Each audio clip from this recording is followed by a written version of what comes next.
परभणी तालुक्यातील पोखर्डी येथे शक्तीपीठ महामार्गाविरोधात एल्गार मेळावा आयोजित करण्यात आला। सरकारनं खासगी कंपनीमार्फत जमीन मोजणी केल्यास शेतात राहूनच तीव्र विरोध करू असा इशारा माजी खासदार राजू शेट्टी यांनी दिलाय। 50,000 कोटींचा लोण्याचा गोळा खाण्याचा प्रकार सरकार करत आहे। शेतातल्या बोरीचे काटे खाऊ घालू पण जमीन मोजू देणार नाही असा घणाघात त्यांनी केला। सोयाबीन, कापूस आणि ऊसाला योग्य भाव द्या, मग शक्तीपीठ महामार्गाची गरज काय असा सवालही राजू शेट्टी यांनी उपस्थित केला।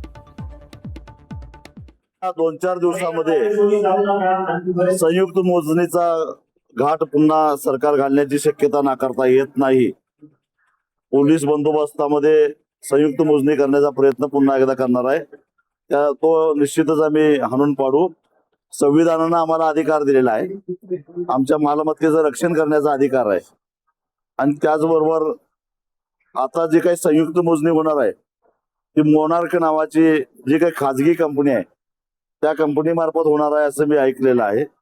या कुठल्याही खाजगी कंपनीच्या व्यक्तीला आमच्या परवानगीशिवाय आमच्या शेतामध्ये पाऊल ठेवायचा काही एक अधिकार नाही आहे।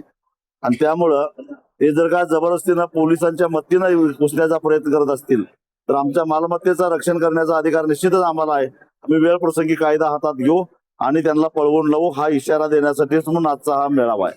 यामध्ये तुम्ही 50,000 कोटी रुपयांची घपला होत आहे त्याचा आरोप केला होता, त्या संदर्भात तुम्ही काय पाठपुरावा केला होता? काही मी पुन्हा बोलतोय आणि त्याच्याबद्दल खुलासा होत नाही आहे।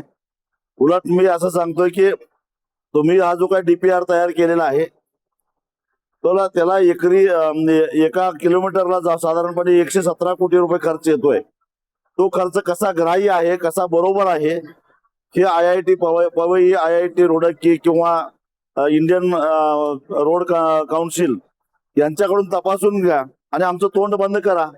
पण ते कधीही करत नाहीत, कारण ते सांगतात त्या पद्धतीनं त्यांचा तो खर्च असतो।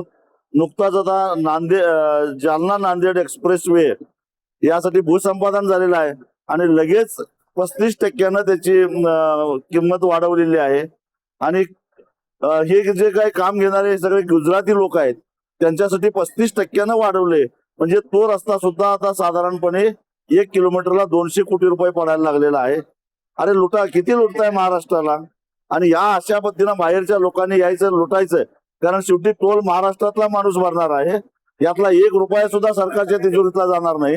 हा सगळा पैसा हा टोल भरणाऱ्यांच्या खिशातून जाणार आहे आणि आमदार, खासदार, मंत्री, न्यायाधीश, कलेक्टर, पोलीस यांना टोल नाही आहे।